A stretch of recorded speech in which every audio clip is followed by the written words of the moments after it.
함께 기뻐하라. 아멘. 예, 우리 인사할 때 오랜만에 인사해 보겠습니다. 잘 되고 있습니다. 기도하면 됩니다. 시작. 잘 되고 있습니다. 기도하면 됩니다. 축제 공동체 우리 빌립보 교회 이야기를 나눕니다. 오늘 11번째 시간이고요. 오늘 말씀을 통해서도 축제 공동체, 우리가 누릴 축제 공동체는 어떤 모습인지 찾아봅시다. 운동선수나 공부한 학생들의 최종 평가는 뭘 통해 나타나죠? 성적을 통해 나타나는 거예요. 좋은 성적 얻은 선수는 열심히 연습한 여러분이 이제 보상을 받아요. 올해는 코로나 이래서 스포츠 경기가 제대로 열리지 못했지만, 어떤, 그래도 올해 열린 경기를 통해서 얻은 성적을 가지고, 신년도 연봉이 여러분 정해집니다. 올해 성적에 따라서 어떤 선수는 연봉이 올라가기도 하고, 또 성적이 저조하면 어떻게 돼요? 연봉이 깎이죠, 그렇죠? 내려가기도 하는 거예요. 자, 좋은 성적을 거둔 학생들은 땀을 흘려 공부한 보람을 여러분 이제 누리는 시기가 왔습니다. 감사한 것은 지난주에 우리 자녀들 가운데 세 가정이 대학원 또 대학 입학했다는 소식을 듣게 되었습니다. 할렐루야. 어쨌든 우리 집사님 세 가정인데 그래서 두 딸들은 각기 대학원에 또 대학원도 하나만 아니고 세 군데 다 돼가지고서 행복한 선택을 더 한다는 얘기를 들을 때 또 어찌 반갑지 않겠습니까? 그동안 축복했는데 우리 태근이도 또 대학 진학을 하게 되어서 또 감사드리고 이게 지금 뭐냐면 시즌이 지금 이제 이때가 그런 연말이니까 이제 이게 다 성적으로 결정되는 거예요. 근데 성적은 운동선수는 연습을 한 결과대로 학생들은 공부를 한 그동안에 3년 동안 또는 4년 동안에 그런 것이죠. 생활을 성실하고 탄탄하게 해왔다면 염려가 없는 것입니다. 지금 코로나도 마찬가지 않겠어요, 그죠? 코로나가 지금 뭐 겨울철에 지금 잠시 또 극성기를 갔는데 그래도 유럽에 비하면 우리는 아무것도 아니에요. 미국에 비하면 아무것도 아니고. 지금 400명 또 500명 때문에 걱정을 하는데 그래서 오늘도 좀 주의한다고 못 나온 가정도 있고 또 뭐 서로 이해해야죠. 그러나 또 그렇게 염려는 없다고 생각이 되어집니다. 그리고 중요한 것은 항상 우리가 조심할 것은 이런 현상을 두려워하지 말고 정말 두려워할 분은 하나님이십니다. 그러면 여러분 하나님 다 이제 우리를 지키시고 보호하시고 또 인도하실 줄을 믿습니다. 자, 우리 인생 경주 그런 것입니다. 지금 우리 눈으로 여러분 평가를 할 수가 없다는 거예요. 자, 16절 말씀 한번 읽어보겠습니다. 다시 한번 성경을 펴시고 16절 말씀 16절 시작. 생명의 말씀을 밝혀 나의 다름질이 헛되지 아니하고 수고도 헛되지 아니하므로 그리스도의 날에 내가 자랑할 것이 있게 하려 함이라. 자, 우리가 인생 경주를 얼마나 잘했는지. 그러니까 여러분 운동선수나 그다음에 여러분 이제 그 학생들은 그냥 1년 열심히 하면 되잖아요, 그렇죠? 예? 그리고 고3들도 뭐 1, 2학년 때 좀 소홀했어도 고3 때 반짝 열심히 하면 또 그만큼 또 한계는 있지만 그래도 여러분 어느 정도 목표에 이를 수 있다고 하는 거예요. 자, 그런데 우리 인생 경주는 이게 마라톤 경기잖아요, 그렇죠? 옛날에는 뭐 7, 80 모세가 우리 연수가 강건하면 7, 80이라고 했는데 지금은 8, 90으로 이제 늘어난 것 같아요, 그렇죠? 지금은 뭐 100세 인생이 많이 늘어나고 있습니다. 최근에 뉴스를 보니까 그 미국의 어느 할머니는 보니까 옛날에 스페인 감독의 스페인 그 뭐라 독감에서도 살아나고 지금 100 몇 세니까 100 몇 세니까 그러니까 그 1917년 18년입니까? 스페인 독감에서도 살아나시고 이번 코로나에도 2번이나 또 이제 요양원에 연세가 높으니까 뭐 미국에서 보통 뭐 어른들 집에서 안 모시잖아요. 우리도 뭐 그렇게 가고 있지만 지금 그러니까 요양병원에 있으면 2번이나 이 코로나 걸렸는데 또 살아났다는 거예요. 아주 그래서 신기하다고 참 어려운 세대를 이제 지금 하여튼 100여 년 전에 태어나면서 겪고 다시 또 마지막 종말에 이제 이 어른이 고통을 겪고 있는데 중요한 건 살아나고 있다고 하는 거예요. 신기하게 지금 이제 뉴스에 조명이 되는 모습을 보았습니다. 어쨌든 우리 인생은 지금 점점 늘어나고 있어요. 그러나 중요한 것은 여러분 우리가 내가 인생 경주를 잘했는지 아니 어느 정도 했는지는 현세는 알 수 없다는 거예요. 언제 알 수 있습니까? 그리스도의 날이 되면 알 수 있습니다. 그리스도의 날이 언제예요? 주님 다시 오시는 날. 종말이죠. 종말에 하나님 심판대 앞에서 우리가 인생을 어떻게 경주했는지 여러분 알 수 있게 됩니다. 자, 우리가 보기에 어떤 사람이 믿음이 좋고 신실해 보이는 사람이라도 주님 앞에 가봐야 됩니다. 그때 인정받지 못할 수도 있어요. 반대일 수도 있습니다. 우리는 그 사람을 알 수가 없어요. 하나님은 아십니다. 우리가 정말 눈으로 보는 것으로 판단하기가 참 어려운 경우가 많이 있다는 거예요. 자, 이런 점에서 우리는 인생을 잘 살아야 합니다. 우리는 분명한 목표를 향해 인생을 경주합시다. 그 목표가 우리가 경주할 저 목표가 여러분 무엇이겠습니까? 자, 보세요. 주님의 심판대를 오늘 내 앞으로 당기는 것이에요. 자, 표현을 해봅니다. 심판대를 우리가 죽어서 그 후로가 아니라 지금 오늘 이 자리로 심판대를 앞당기는 것이에요. 자, 우리가 사람들에게 행하는 언행이 자, 보세요. 주님의 심판대 앞에서 하듯이 한다면 이게 바로 뭐냐면 이제 종말 신앙인데 종말을 앞당기는 것입니다. 우리가 죽어서 뭐 어떻게 될까 걱정하는 게 아니라 그때를 앞당기면 되는 거예요. 우리 스스로 앞당기면 되는 거예요. 이게 사도 바울은 뭐라고 표현하냐면 에베소 6장 7절 골로새서 3장 23절에 보면 사람에게 하듯 하지 말고 죽게 하듯 하라. 시작. 사람에게 하듯 하지 말고 죽게 하듯 하라. 이게 바로 심판대를 앞으로 당기는 거예요. 이게 여러분 중요한 겁니다. 정신 자세가 확 달라져 버리는 거예요.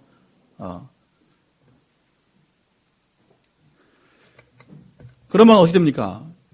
우리는 뭐 장차 주님께 인정받을 게 없는 것이고 지금의 우리 말과 행실로부터 지금 모든 관계로부터 뭡니까? 주님께 인정받는 여러분이 이제 삶이 되는 것입니다. 이게 하나님 나라예요. 하나님 나라 천국은 죽어서 갈까 말까 하는 나라가 아니라 이거 정말 처량한 신세입니다. 교회 다니면서 죽어서 갈 그날을 걱정하는 사람은 정말 불쌍한 사람이에요. 얼마나 불쌍해요. 교회까지 다니면서.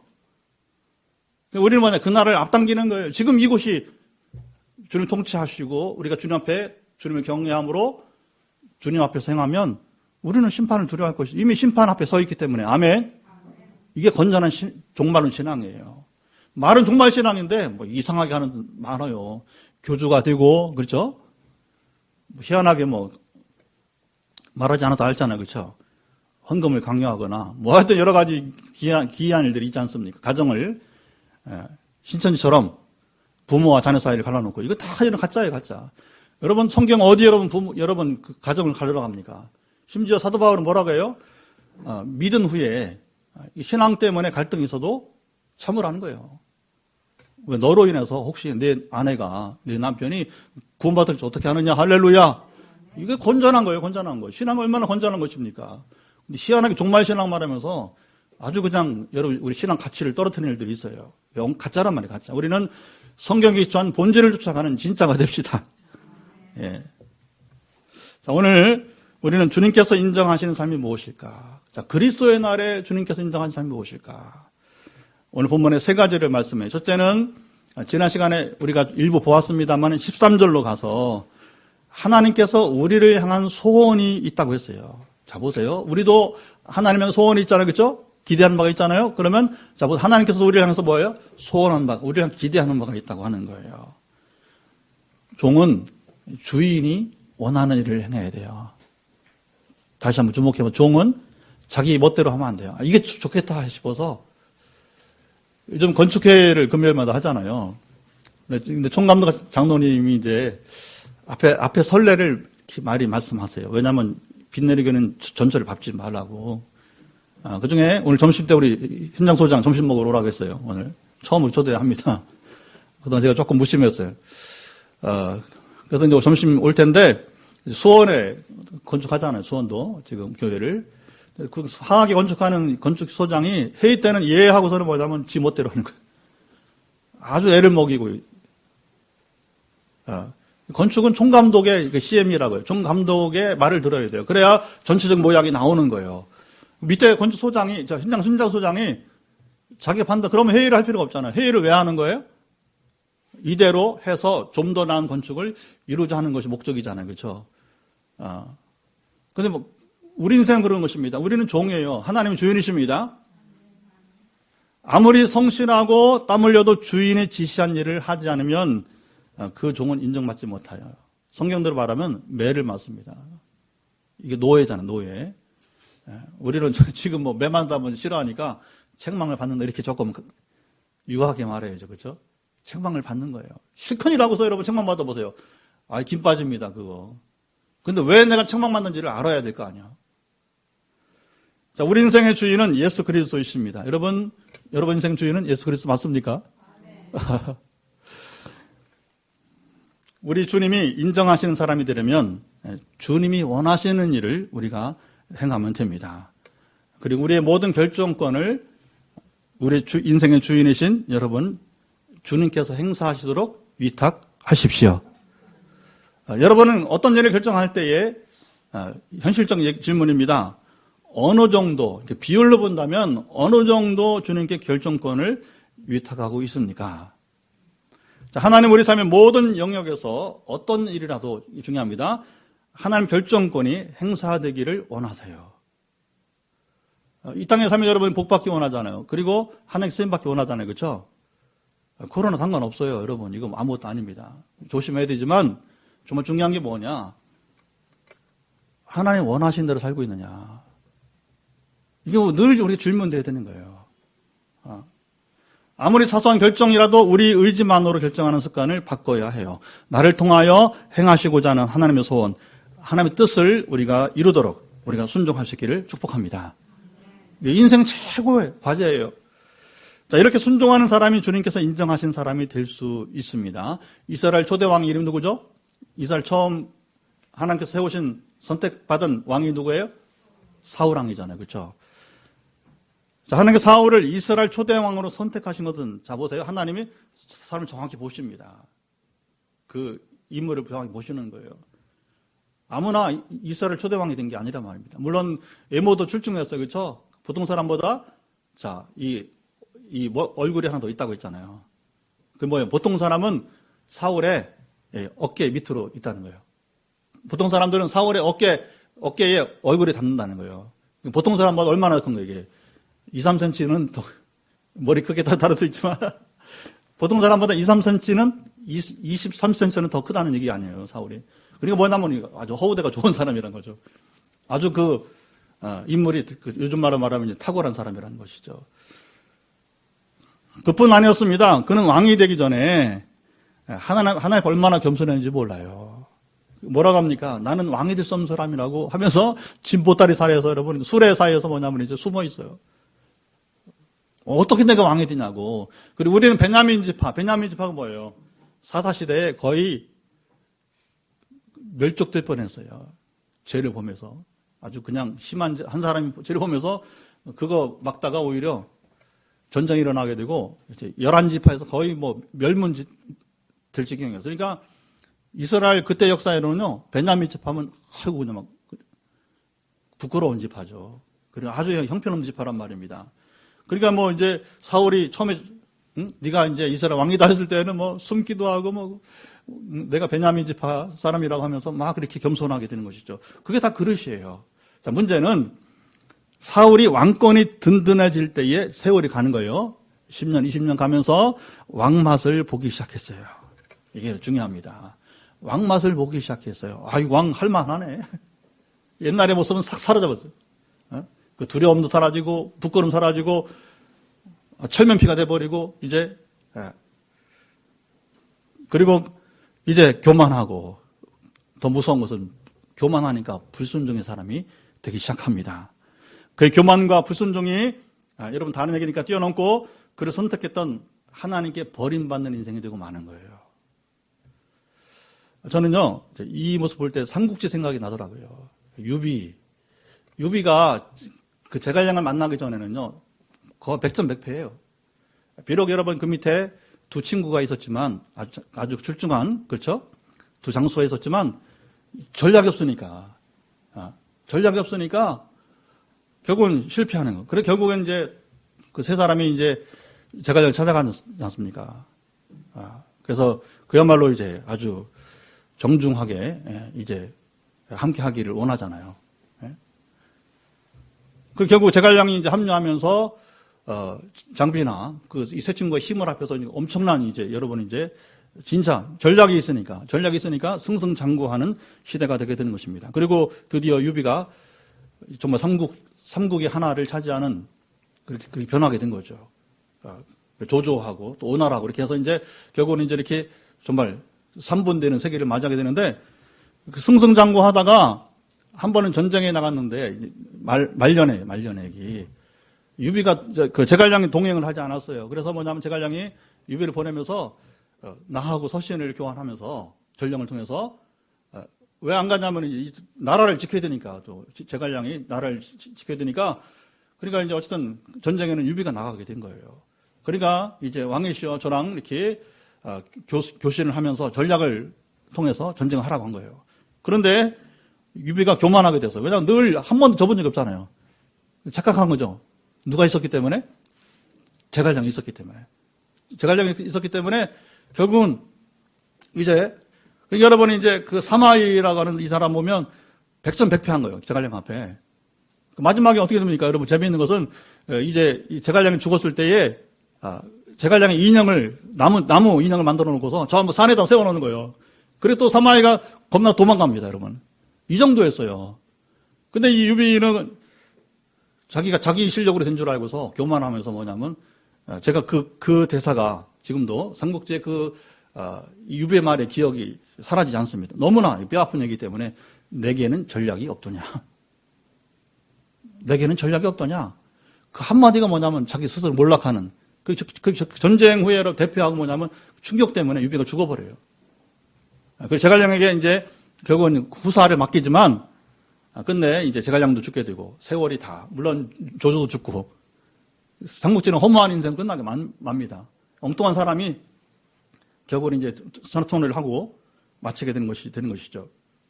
성경은 하나님의 마음에 맞는 자보다 이제 사울을 버리시고서 다윗을 택했는데 왜 택했다고요? 다윗은 하나님 마음에 합한 사람. 시작. 누가 하나님 마음에 맞는 사람이에요? 누가 하나님 마음에 합한 사람입니까? 다윗이라고 사도행전 13장 22절에 분명히 말하는데 제가 성경을 최근에 우리가 사무엘서를 다 봤고 열왕기하까지 가고 있잖아요. 그래서 최근에 우리가 몇 년 동안 계속해서 역사서를 보고 있어요. 왜냐하면 역사를 바로 알아야 옛날에 이건희 회장도 여러 번 역사를 강조를 했어요. 기업이 잘 되면 역사를 잘 배워진다.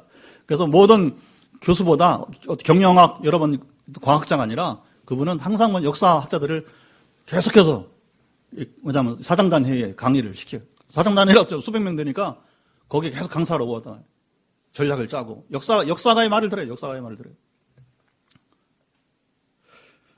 여러분 우리가 이 역사를 보면서 딱 배웠습니다. 누가 하나님 마음에 합한 사람이라고요? 하나님께 묻고 듣고 순종하는 사람. 시작. 하나님께 묻고 듣고 순종하는 사람. 한 가지만 하면 안 돼요. 물을 줄 알아야 되고 들을 줄 알아야 되고 묻고 들을 뿐 아니라 순종할 수 있어야 되는 것입니다. 우리 미래는 거기에 달려있는 거예요. 여러분 개인의 미래, 가정의 미래, 우리 교회의 미래. 우리는 묻는 교회예요. 우리는 듣는 교회. 우리 순종하려고 몸부림하는 교회입니다. 100% 자랑할 수는 없어요. 누가 완전합니까? 그러나 하나님이 이 작은 것을 기쁘게 보시는 것 같아요. 그래서 앞으로 우리가 이 정신을 놓치지 않는다면 우리가 이미 사울의 이야기를 알고 다윗의 얘기를 아니까 그 차이를 아니까 우리가 잘 끝까지 달려갑시다. 심판하실 주님이 인정하신 사람은 두 번째 15절을 읽어보도록 합시다. 자, 15절 시작. 이는 너희가 흠이 없고 순전하여 어그러지고 거스르는 세대 가운데서 하나님의 흠없는 자녀로 세상에서 그들 가운데 빛들로 나타내며.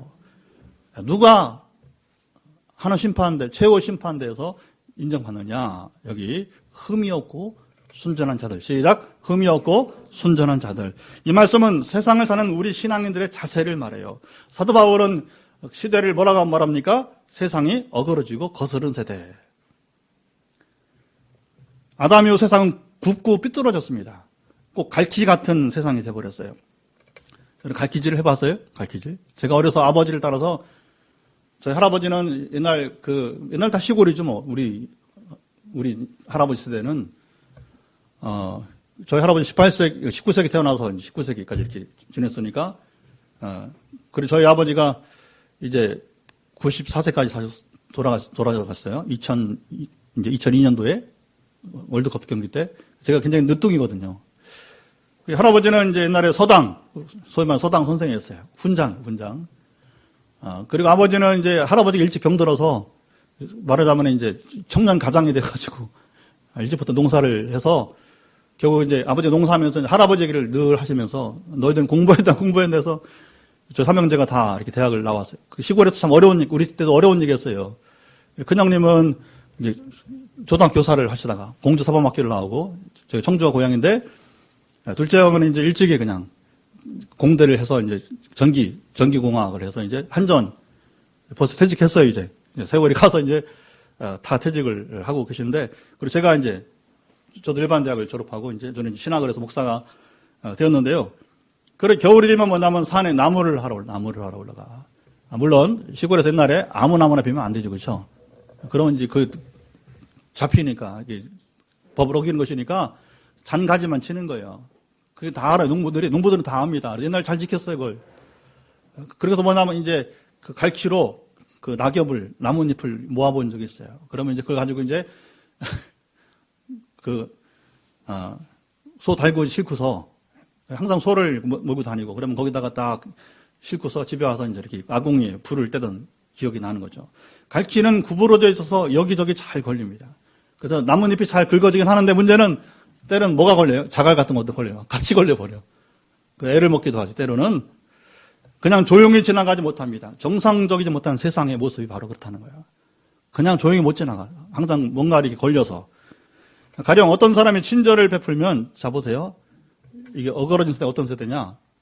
순수하게 받아들이지 못합니다. 저 사람이 무슨 속셈이 있어서 나에게 친절을 베풀지 의심합니다. 전도하면서 때로는 제가 일꾼을 찾으면서 때로 그렇게 오해받는 경우도 있어요. 저는 순수하게 그냥 진짜 오직 복음 전하는 것 외에는 다른 것이 없다. 그래서 때로 이렇게 긍휼적인 마음속에서 이렇게 치유기도를 하고 싶어서 이렇게 또 하다가도 마지막에는 제가 딱 결론을 냅니다. 전파된 것은 복음이 되길 원한다. 딱 끊어버려요. 목적 그겁니다. 당신이 나와서 증인이 되어서 복음을 전파한 사람이 되라고 하는 것입니다. 아멘. 그 이상 더 이상 관계가 필요 없게 되는 거예요. 그게 깨끗합니다. 깔끔하고요. 근데 세상은 그게 부패해서 그런지 이게 순수성이 통하지 못한 경우가 있어요. 세상이 아무리 부패해도 신뢰하고 의뢰할 만한 곳은 어디가 돼야 됩니까? 사법부가 돼야 됩니다. 공정한 재판이 없는 나라는 소망이 없어요. 그런데 나라마다 이게 뭐 세계 어디든 다 마찬가지 같더라고요. 미국도 그렇고 뭐 영국도 그렇고 우리나라 또 예의가 없습니다. 주기적으로 이 법조계 비리가 나오게 되죠. 한 변호사를 중심으로 여러분 한때 300여 명의 법조계 판검사들의 비리가 있기도 했어요. 이종기 파일이라고 어른들이 기억할지 모르겠어요. 1999년도 벌써 20년 넘은 일이 돼버렸는데 20세기 최고의 법조계 비리라고 불렸어요. 이 부장판사 대전입니다. 대전 부장판사 출신의 변호사가 퇴직 후에 이제 대전에서 변호사가 되는 거예요. 그러니까 이 마지막 여러분 부장판사라고서 서울로 안 갑니다. 그 다음 이유가 있잖아요. 왜 그럴까요? 후배 검사와 판사에게 뇌물을 줘서 재판을 불공정하게 처리하는 일이 있던 거예요. 가령 징역형을 받아 마땅한 사람인데 집행유예로 풀려나게 해줍니다. 물론 정죄는 받지만 감옥에는 갖지 않게 해주는 거예요. 이게 소위 말하면 전관예우죠. 그러니까 판검사가 지금 변호사가 누가 변론하는 거예요? 자기 바로 직전 상관이 여러분 이제 변론하니까 이걸 뭐 검사가 여러분 그 농고할 때 마찬가지고 그리고 이제 마지막에 형량을 선고할 때 마찬가지고 그리고 마지막에 이제 판사가 그 형량을 여러분 판결을 심판을 마찬가지고 이게 뭐냐면 앞에 있는 변호사 눈치를 보고서 이제 판결을 하게 되는 것이죠. 자, 이런 일이 있으면 소문이 나겠죠. 재판을 앞둔 사람들이 대전에 있는 사람들이 누구에게 변호를 의뢰해요? 이종규에게 이제 뭐냐면 이제 재판을 의뢰하기 시작하는 거예요. 한 지방 대도시의 형사 재판을 이 변호사가 독식하기 시작합니다. 특별히 형사 재판을 중심으로 해서 변호 비용은 엄청나게 비싸고요. 엄청난 돈을 정말 아까 갈퀴처럼 이제 돈을 모으기 시작했어요. 이 좋은 세월이 오래 가겠습니까? 항상 역사는 그렇게 되는 거예요. 가장 믿던 사무장이 비리를 언론에 폭로하게 되었죠. 언제나 돈이 문제입니다. 이 사무장도 돈에 연루가 돼서 뭐냐면 이제 배반을 당한 거예요. 이종기한테. 그러니까 어떻게 됩니까? 자기 상관을 이제 뭐냐면 언론에다가 폭로하게 되는 거죠. 자, 이 사건이 밝혀지면서 판검사들의 반발이 심해서요. 수사를 방해하고요. 지금도 그렇잖아요. 검찰 역할을 못한단 말이에요. 수사를 방해하고 해야 할 것은 안 하고. 그러니까 전관예우가 없어지면 왜 그럴까요? 전관예우가 없어지면 자기들의 퇴직 후 변호사가 되었을 때 재미가 없잖아요. 그러니까 이때 검사들이 한 말을 보면 충격적이었습니다. 제가 잊지 못합니다. 이 말은. 대한민국에서 떡값을 받지 않은 사람이 있습니까? 이게 판검사들의 여러분 얘기했습니다. 아니 그냥 일반 직장인들이 말한다면 그럴 수 있어. 그러나 적어도 돈 벌려면 장사하지. 그렇게 공부한 사람들이 하는 말이 결국 이것밖에 없다는 거죠. 결국 마지막에 돈이라면 왜 그렇게 어렵게 공부해서 판검사가 돼? 이게 지금 뭔가 잘못되어 있는, 물론 우리나라만 아니라겠어요. 전 세계적으로 지금 만연된 문제이기 되는 것입니다. 뇌물을 받고 재판을 하는 것에 대해서 죄의식이 여러분 없다는 것이에요. 이것이 우리나라 최고 지성인들을 자처하는 사람들이 모인 사법부의 여러분 현실이었습니다. 정권이 바뀌어도요, 이건 잘 안 바뀌는 것 같더라고요.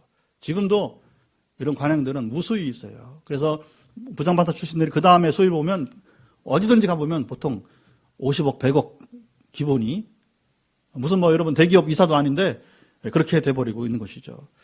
자, 사법부에 대한 신뢰가 깨지면서 검찰 개혁을 하라고 우리 국민들이 크게 아직도 그 여운이 있잖아요. 시위를 벌이고 있습니다. 자, 어그러지고 거스르는 세상에서도 그리스도인들은 흠이 없고 순전하게 살아가야 될 것입니다. 자, 시간이 지나면 이게 중요합니다. 처음에는요, 저런 인간이 다 있어 이렇게 하면서 너만 의인이야. 저도 뭐 지금도 수탁 받는 게 뭐냐면 너만 의인이, 너는 흠이 없어. 얼마나 이 부담들인지 몰라요. 그러나 우리가 시간이 지나면 계속 이 삶을 유지한다면 사람들이 인정하고 하나님께도 인정받게 될 것입니다. 제가 왜 법조계 얘기를 하겠어요?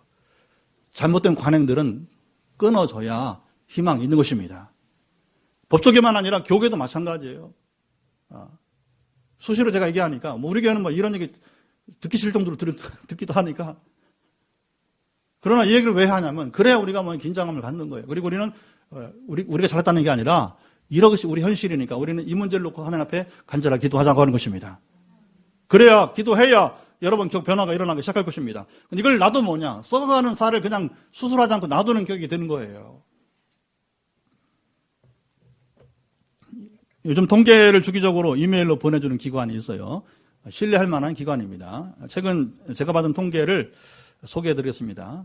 40대 이상 중장년층에게 당신은 죽음을 생각하고 있느냐 그랬더니 죽음은 생각을 3분의 2 정도는 하고 78%가 그렇다. 그 다음에 그럼 당신은 죽음을 생각하는데 그 죽음을 두려워하느냐 했을 때에 5명 중 3명이 예라고 했습니다. 59%가 죽음을 두려워한다고 하는 거죠. 그 다음 질문은 또 조금 다릅니다. 사후 세계가 있다고 믿느냐 질문에 38%만 있다고 이제 했습니다. 심각한 얘기예요. 자, 들어보세요. 왜 심각합니까? 사후 세계, 하나님의 심판을 준비하지 않고 사는 사람들이 얼마라는 거예요? 3분의 2가 넘다는 것입니다.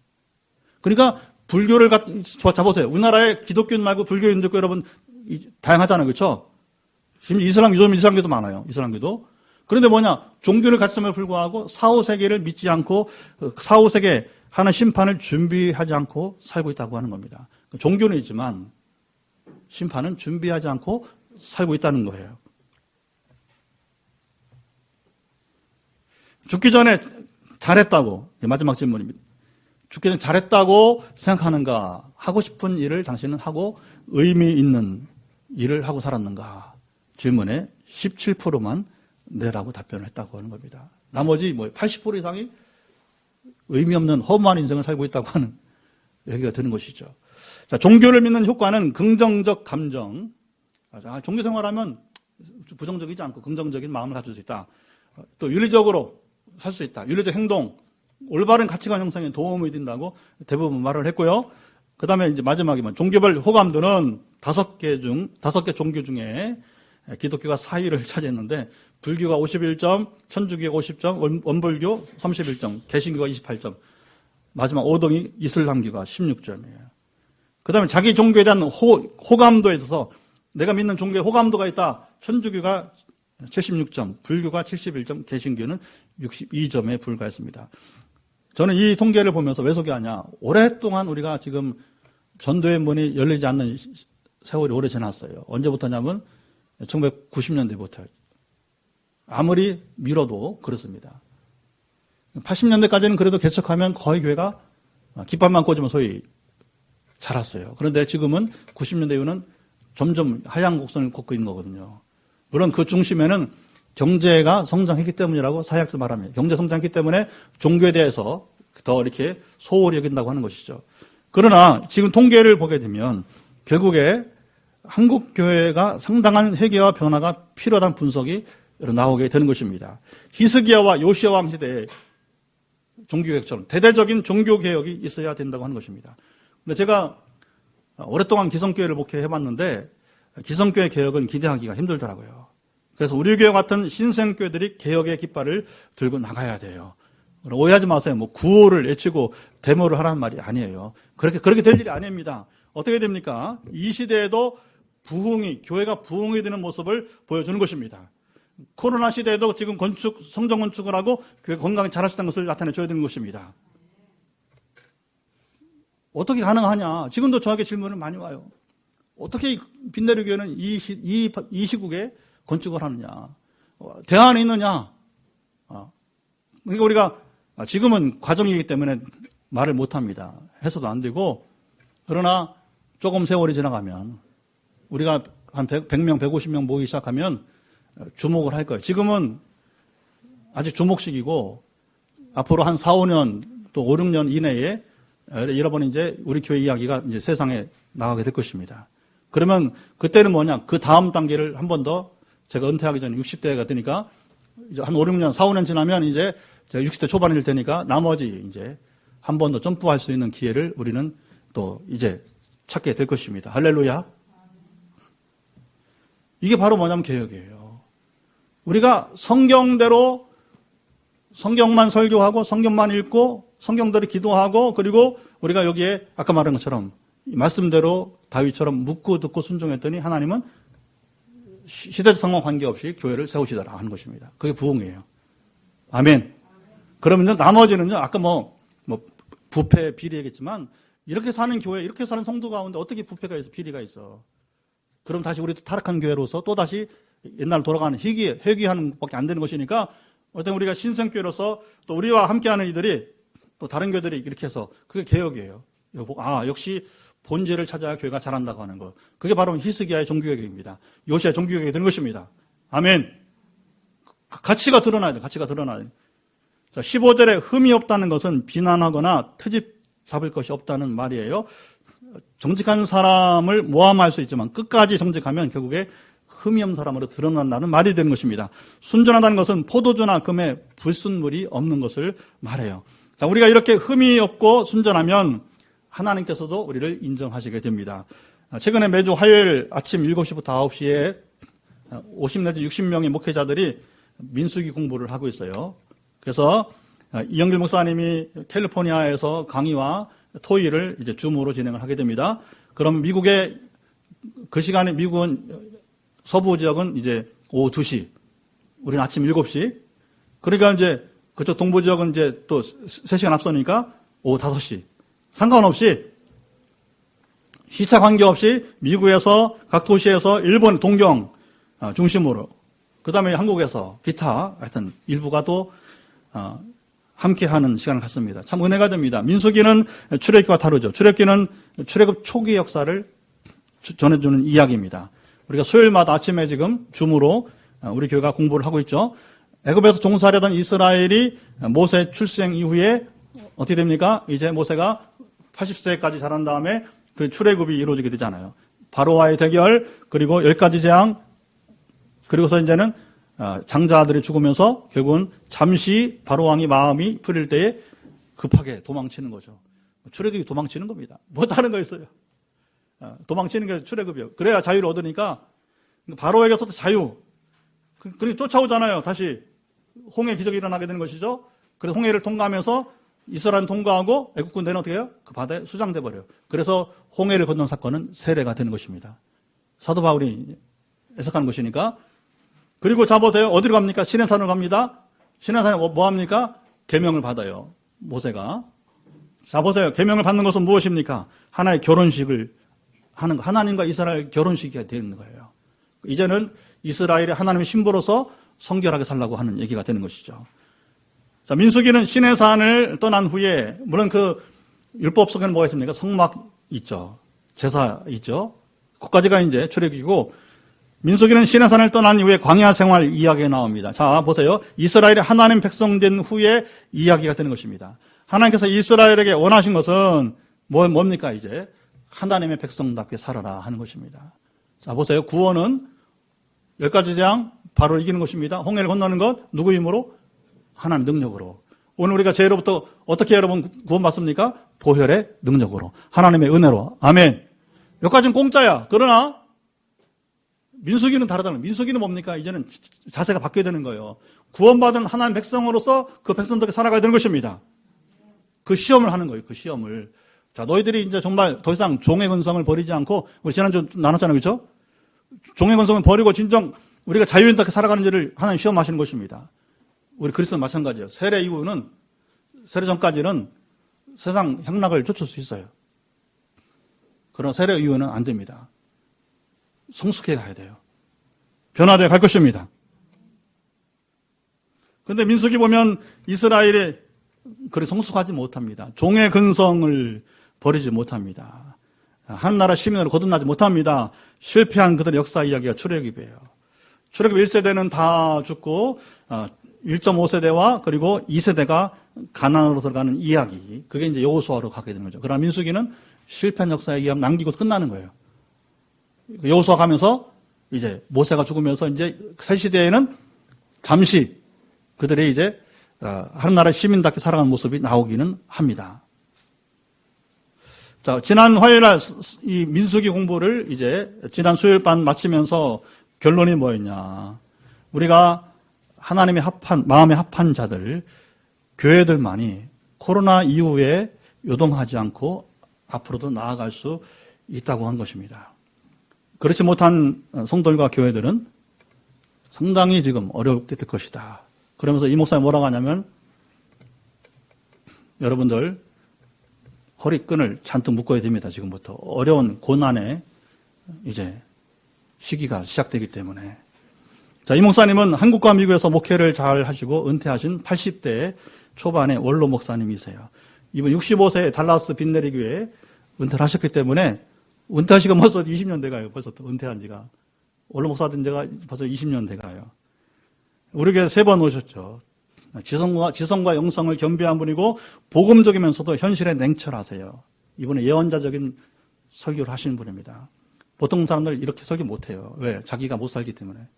자기도 세속주의 삶을 살기 때문에 이분처럼 말 못하는 거예요. 이분은 당당합니다. 그냥. 자기가 당당하니까 뭐예요? 결국은 자신 있게 얘기하는 거예요. 자, 이 목사님이 도전적인 말씀을 하셨어요. 잘 들으세요.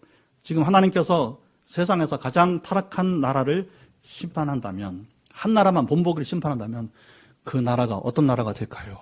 여러분 답해 보세요. 질문자 의도를 잘 보면 나옵니다. 뭔 나라 얘기하겠어요? 바로 대한민국이라고 하는 거예요. 우리 대한민국은 참 지금 두렵고 위험한 상황이 되었습니다. 여러분, 북한 때문에 위험한 것이 아니에요. 전쟁은 쉽지 않습니다. 북한 경계해야겠지만 우리에게 중요한 내부적인 죄, 하나님보다 세상을 더 사랑하고 온갖 죄로 물들어 있는 우리 한국 사회, 대대적인 개혁이 필요합니다. 그 결과가 세계에서 자살률 1위, 또 이혼율 1위. 교회는 빛과 소금 역할을 못하고 있고요. 통계는 아까 말했으니까 바울의 말처럼 교회가 흠이 없고 순전할 때 세상에 빛을 비칠 수가 있습니다. 자, 15, 16절에서 세상에서 그들 가운데 빛들로 나타내며 생명의 말씀을 밝힌다. 중요한 말이 있습니다. 15절에서는 세상의 그들 가운데 뭐라고요? 빛들로 나타내며. 16절 생명의 말씀을 밝힌다 말합니다. 생명의 말씀은 복음을 여러분 말해요. 복음의 전달은 우리가 흠이 없고 순전하여 세상에 빛을 비출 때 여러분 가능한 것입니다. 그렇지 않고 복음이 전달되면 역반응이 나타납니다. 복음 전도의 문이 닫힌 사이가 되는 거예요. 우리 교회나 한국교회가 흠이 없고 순전할 수 있도록 변화되도록 여러분 기도합시다. 우리 교회는 새벽과 저녁으로 기도하는 교회입니다. 사도 바울은 빌립보 교회가 이렇게 하나님께 인정받는 자들이 되기를 당부했습니다. 바울은 그리스도의 날 종말에 나로 자랑할 것이 있게 하려 한다고 말했어요. 이게 무슨 말입니까? 내가 전도하고 양육해서 세운 교회 너희들이 흠이 없고 순전하면 너희들 때문에 내가 하나님 앞에서 자랑할 거리가 있지 않겠느냐. 너희들이 내 자랑이 되지 않겠느냐. 그 상급입니다. 우리 인생은요, 구원 받았어요. 구원 걱정하지 마세요. 구원 때문에 걱정하면 정말 여러분 비참한 사람이 있잖아요. 우리는 뭘 걱정합니까? 우리는 소망 무엇입니까? 어떤 상급을 받을 것인가. 이거 정말 신앙이에요. 아멘. 우리가 세상에 지금 이 나이에 우리가 지금 이 상황에 뭐 더 미련이 있어. 여러분 다 해봤잖아. 지금까지 이제. 할 거 다 해봤잖아. 이제 남은 거 뭡니까? 우리가 하늘의 상급을 기대하고 달려갑시다. 주님 앞에 심판대 앞에서 최고의 상을 받는 자는 이런 사람입니다.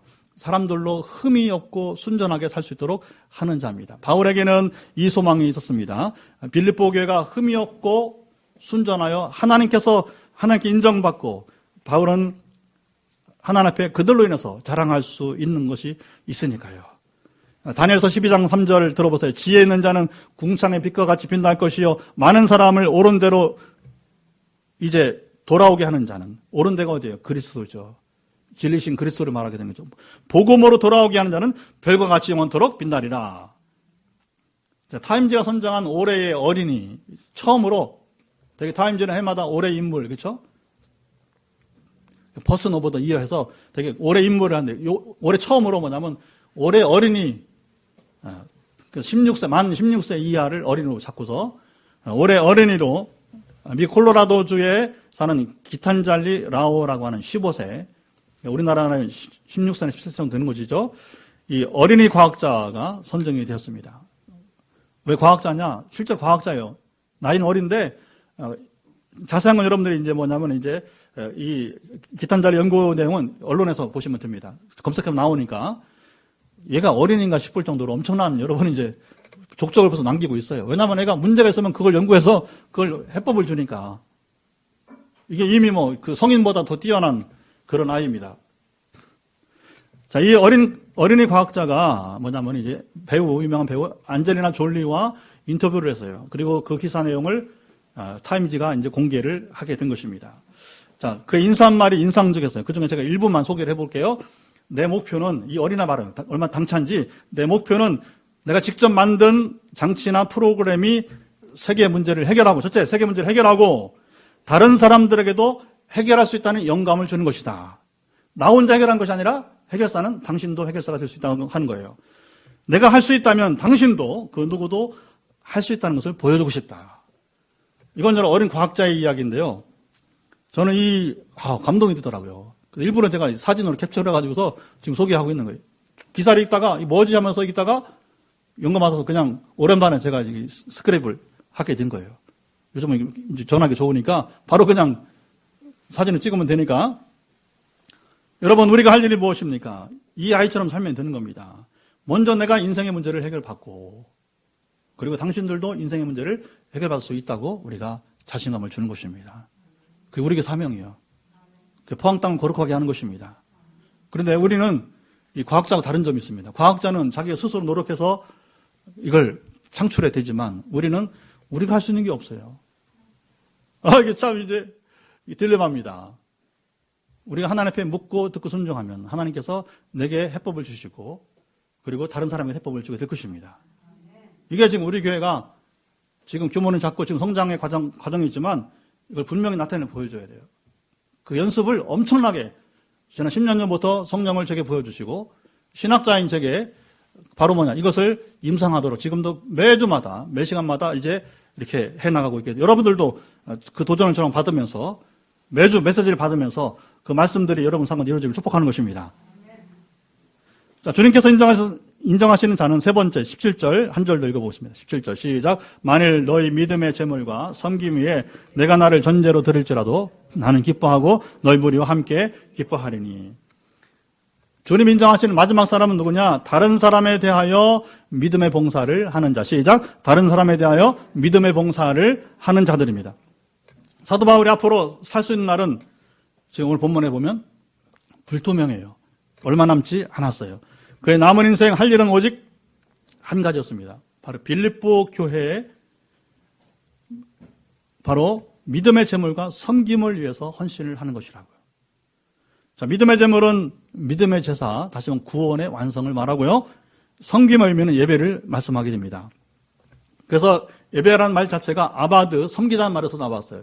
예배는 예보다, 그리고 영어로 예배를 워십 서비스라 부릅니다. 이게 중요합니다. 예배는 항상 워십만 서비스 같이 따라하는 거예요.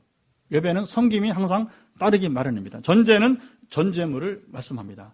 번제물을 옛날에 제사 때 번제물을 드린 다음에 포도주나 피를 그 위에 뿌림으로써 하나님께 드리는 마지막 어땠습니까? 그래서 그 기름 때문에 그 포도주 때문에 냄새가 확 향기를 발하게 되는 거예요. 저는 커피를 좋아해요. 하루에 2-3잔 마십니다. 보통 2잔, 조금 이제 일이 많으면 3잔 마시는데, 그럼 제 아내가 여기 우리 주방에 들어가면 커피를 내려서 딱 문을 닫아놓고 있다가 나중에 들어가면 와, 향기가 좋다고 그래요. 이 전제가 그런 겁니다. 전제가 제사 다음에 그 향기가 확 이제 올라가는 것이죠. 자, 17절은 이렇게 설명할 수 있습니다. 빌립보 교회가 구원을 얻고 또 그들의 예배를 위해서라면 내가, 바울이죠, 순교를 당하는 희생이 있더라도 나는 기뻐하리라. 고백입니다. 사도 바울은 자신의 남은 인생 자신을 생각하지 않았습니다. 오직 남을 위해 봉사하는 것뿐이에요. 바울처럼 남을 위해 봉사할 수 있는 사람을 주님께서 여러분 인정하시게 됩니다.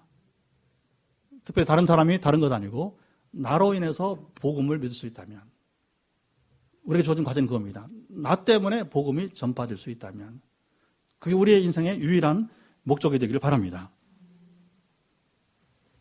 자, 우리가 이런 계산을 해볼 필요가 있습니다. 연말이 되니까 1년 중 내가 남을 위해서 쓴 시간은 얼마나 되는가? 자, 1년 중 남을 위해 쓰는 물질은 얼마나 되는가? 나의 시간을 필요로 한 사람들에게 어느 정도 달려가고 있는가 하는 자기 진단이고요. 나의 작은 물질을 필요로 한 사람들에게 얼마나 쓰고 있는가 하는 자기 진단입니다. 우리는 나만을 위해 살고 있지는 않습니까? 그래서요, 하나님의 은혜를 받은 사람은 그만큼 시간과 에너지와 물질을 써야 돼요.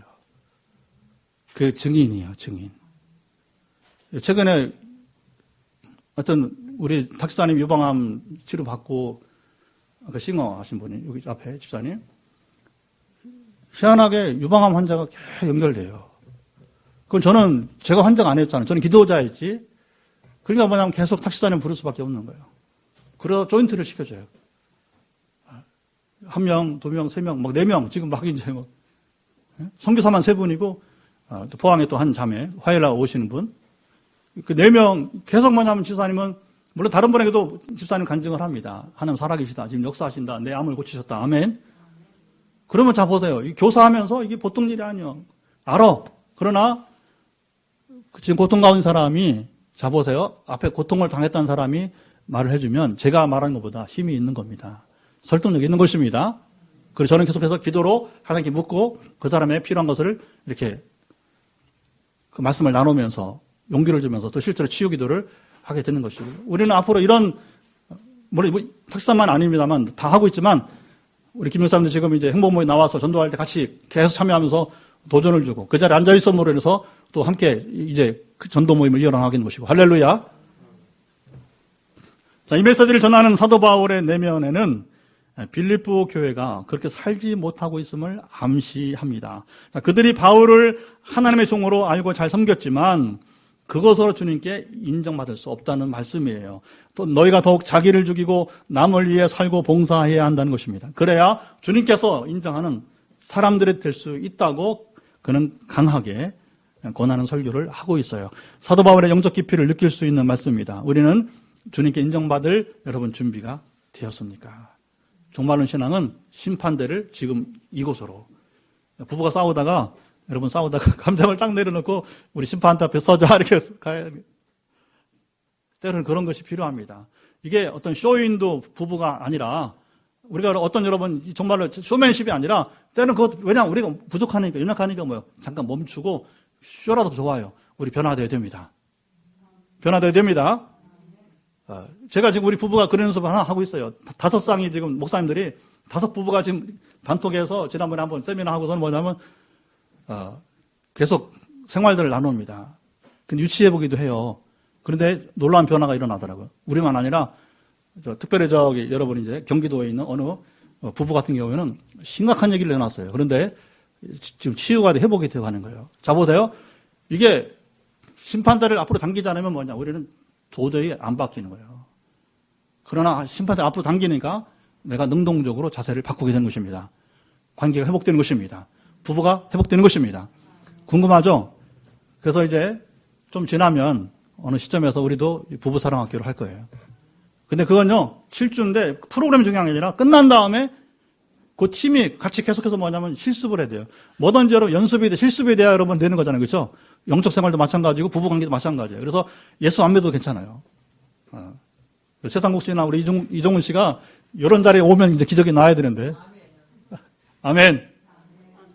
이건 신앙의 문제가 아니란 말이에요. 이건 부부의 문제인데, 물론 우리가 기도하고 기초는 신앙인데, 그 사실은 제가 무리하게 3번이나 갔어요. 왜냐하면 중요한 원저자가 수원의 하늘금운동교회 장동환 목사라고 선배입니다. 신 선배인데, 모든 건요, 원저자가 해야 이게 효력이 있는 거예요.